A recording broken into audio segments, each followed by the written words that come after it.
Hello मेरे प्यारे दोस्तों, आज फिर हम नए बार ऑब्जेक्टिव के साथ आपका स्वागत है।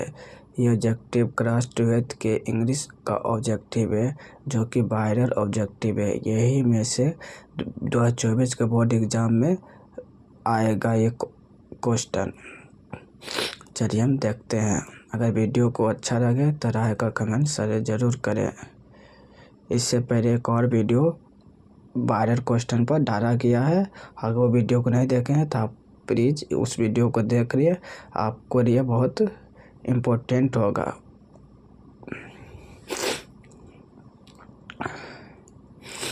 ना पहला क्वेश्चन है, Nanu Kaka took out his cheque book and wrote a cheque for. तो basically Nanu Kaka took out his cheque book. Nanu Kaka एक अपने जेब से एक चेक बुक निकालते हैं। And wrote a cheque for, उस चेक पर कितने लिखते हैं, कितना रुपया लिखते हैं। तब पहला ऑप्शन है 5000 रुपीज़, दूसरा 2000 रुपीज़, 1000 रुपीज़, 5000 रुपीज़। ये पंक्ति सबसे पहले पंक्ति कहाँ से लिया गया है? इस पंक्ति लिया गया है पिंच ऑफ स्नूप से, जो कि मनोहर मालवंकर ने लिखा है। तो आप लोग पढ़े होंगे इस पिंच ऑफ स्नूप को, तो आप जानते होंगे कि नानू काका एक चेकबुक निकालते हैं और चेकबुक निकालने के बाद उस चेकबुक पर लिखते हैं। तो कितना लिखते हैं, तो बताइए। तो हम बताते हैं इसका आंसर कि इसका आंसर क्या होगा। तो इसका आंसर होगा सी फॉर चांद के 5 1000 रुपीज़। बेसिकली 1000 रुपीज़ चेकबुक पर लिखते हैं। I have a dream is written by. Basically निम्नलिखित में से कौन आई हैव अ ड्रीम कहानी लिखा है? पहला ऑप्शन है जर्मन ग्रीड, सिंगानोया, Martin Luther King Junior, H G. Wells. तो आई हैव अ ड्रीम मेरा एक सपना है, मेरा एक सपना है। तो मेरा क्या याद करने का ट्रिक है? मेरा एक सपना क्या है कि मार कर रूट कर राजा बनने का। ये मेरा याद करने का तरीका है। तो इसका आंसर क्या होगा? Martin Luther King junior. C for चांद के 5 Martin Luther King junior basically I have a dream कहानी लिखा है। The book come my beloved has the. Basically come my beloved एक बुक है, किस बैकग्राउंड पर आधारित है? तो पहला ऑप्शन है English background, American background, Indian background या चाइनीज बैकग्राउंड। तो कम my beloved basically Indian background पर आधारित है, इसलिए इसका आंसर हो गया सी फॉर चांद के 5 Indian background. Pearl S Buck is an blanks writer. Pearl S Buck कहाँ का राइटर है? बेसिकली पर्रस बक कहाँ के राइटर है? पहला ऑप्शन है अमेरिकन का, या इंडियन का, या ईरानियन का, या अफ्रीकन का। तो आप लोग पर्रस बक के बारे में जानते होंगे कि पर्रस बक कहाँ के राइटर है। तो बेसिकली वे अमेरिकन राइटर है, जो कि अमेरिका का राइटर है पर्रस बक, इसलिए इसका आंसर होगा A for apple, American. The name of रोमोव्स डॉग। बेसिकली रोमोव का डॉग का क्या नाम था? बेसिकली रोमोव का डॉग का क्या नाम था? पहला ऑप्शन है रिप, या गेज, या टॉमी, या नॉन ऑफ दीज। सबसे पहले इस पंक्ति कहाँ से लिया गया है? ए मैरिज प्रपोजल से लिया गया है। और ये मैरिज प्रपोजल कौन लेखक ने लिखा? एंथोन चेखव लिखा है। तो आप लोग पढ़े होंगे कि मैरिज प्रपोजल मैरिज प्रपोजल आप लोग पढ़े होंगे, मतलब शादी का प्रस्ताव। उसमें एक नटारिया रहता है, एक चुबकोव रहता है, तब दो कुत्ता रहता है, एगो रिप एगो गेज। तो नटारिया के कुत्ते का क्या नाम रहता है? रिप। और रोमोव का डॉग का क्या नाम था? गेज। तो आप पढ़े होंगे, तो आप इसका आंसर जरूर बताइएगा। तो इसका आंसर हो गया रोमोव के डॉग का क्या नाम था? सी बी फॉर बॉम्बे गेज नाम था रोमोव के डॉग का नाम। अगर इसके रोमोव की जगह नटारिया रहता तो इसका आंसर हो जाएगा ए फॉर अमेरिकन रिप हो जाएगा, लेकिन इस क्वेश्चन के हिसाब से बी फॉर बॉम्बे आंसर होगा। द ऑनरशिप ऑफ फिरिंग the branch is disputed. Ownership किस चीज़ पर मालिकाना हक जताते थे, किस चीज़ पर मालिकाना हक जताते थे और उससे लड़ाई हो गया था, दोनों में से लड़ाई हो गया था। पहला ऑप्शन है ऑक्स मीडोज के लिए, या काउ मीडोज के लिए, या बुल मीडोज के लिए, या गोट मीडोज के लिए। किस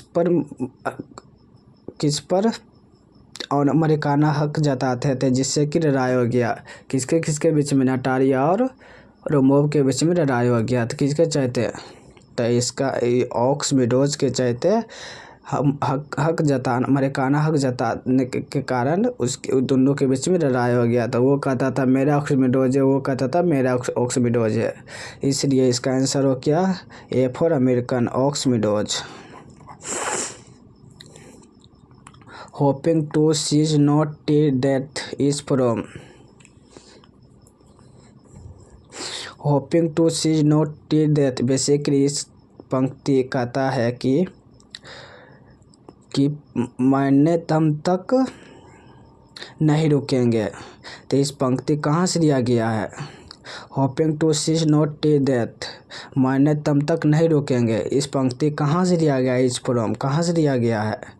निम्नलिखित में कौन सा है कविता है जो पंक्ति दिया गया है। पहला ऑप्शन है स्वीटेस्ट ऑफ आइडोनोट से दिया गया है, या सॉन्ग ऑफ माई सेल्फ से दिया गया है, द सोल्जर से दिया गया, या फायर हेमन से दिया गया है। तो आप लोग बुक पढ़े होंगे कि मरते दम तक नहीं रुकेंगे, इस पंक्ति सॉन्ग ऑफ माई सेल्फ से दिया गया है, तो इसलिए इसका आंसर हो गया B for Bombay, song of myself. अगर वीडियो अच्छा लगता है तो लाइक कमेंट शेयर सब्सक्राइब जरूर कर दें। इस ऑब्जेक्टिव आपके लिए बहुत महत्वपूर्ण है, अगर आप साथ देते हैं तो हम इसी प्रकार वीडियो बनाते रहेंगे। Filling the branch works include rip of grass and drum terms. मतलब निम्नलिखित में से कौन रेखा की रचना में rips of grass and drum terms include है, मतलब आधारित तो कौन से रेखा की रचना में ये दोनों इंक्लूड है। पहला ऑप्शन है बार्ट विटमैन के, या डी.एच. लॉरेंस के, या टी.एस. इलियट के, या वाल्टर डे ला मारे के। तो आप लोग पढ़े होंगे कि बुक पढ़े होंगे, ये कविता से लिया गया है पंक्ति। तो पढ़े होंगे कि रिप्स ऑफ ग्रास और ड्रम टर्म्स किसकी रचना में इंक्लूड था। तो इसका आंसर हो गया A for American, Walt Whitman के कविता में की रचना में इंक्लूड था rips of grass and drum terms. Ode to autumn is written in. Ode to autumn कब लिखा गया था, तो आप बुक पढ़े होंगे। तो ओड टू ऑटमन कब लिखा गया था, पहला ऑप्शन है अक्टूबर 1819 में, या सितंबर 1819 में, या नवंबर 1819 में, या दिसंबर 1819 में। तो इसके लिए इसका आंसर हो गया सितंबर 1819 में ओड टू ऑटमन लिखा गया था, इसलिए इसका आंसर हो गया बी फॉर बिहारी बाबू, सितंबर 1819 में ओड टू ऑटमन लिखा गया था। Walter de la Mare belong to filling the century. Walter de la Mare किस शताब्दी में बिलोंग करते थे। पहला ऑप्शन 19वीं शताब्दी, या 20वीं शताब्दी, 18वीं शताब्दी, या नॉन ऑफ दी, जिनमें से कोई नहीं।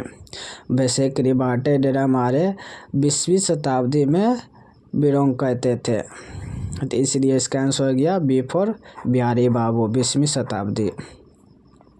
वाल्टर डे ला मारे वाल्टर डे ला मारे बेसिकली क्या थे, पोएट थे, कवि थे, या नोवेलिस्ट उपन्यासकार थे, या शॉर्ट स्टोरी राइटर थे, लघुकथा लेखक थे, या और अब में सभी थे। अब बताइए वाल्टर डे ला मारे क्या थे, पोएट थे, या नोवेलिस्ट थे, या शॉर्ट स्टोरी राइटर थे, या और ऑफ थे, इसलिए इसका आंसर गया डी फॉर दूल्हे राजा और ऑफ दीज। पोएट भी थे, नोवेलिस्ट भी थे, शॉर्ट स्टोरी राइटर भी थे। मेरे से नहीं हो आज के लिए बस इतना ही। फिर अगले वीडियो में इससे आगे ऑब्जेक्टिव लेकर आएंगे जो 2024 के बोर्ड एग्ज़ाम में ये क्वेश्चन देखने को मिलेगा जो कि वायरल क्वेश्चन है। अगर वीडियो अच्छा लगता है तो लाइक कमेंट शेयर सब्सक्राइब ज़रूर कर रहे। इस वीडियो आपके लिए बहुत भी उपयोगी होगा। धन्यवाद।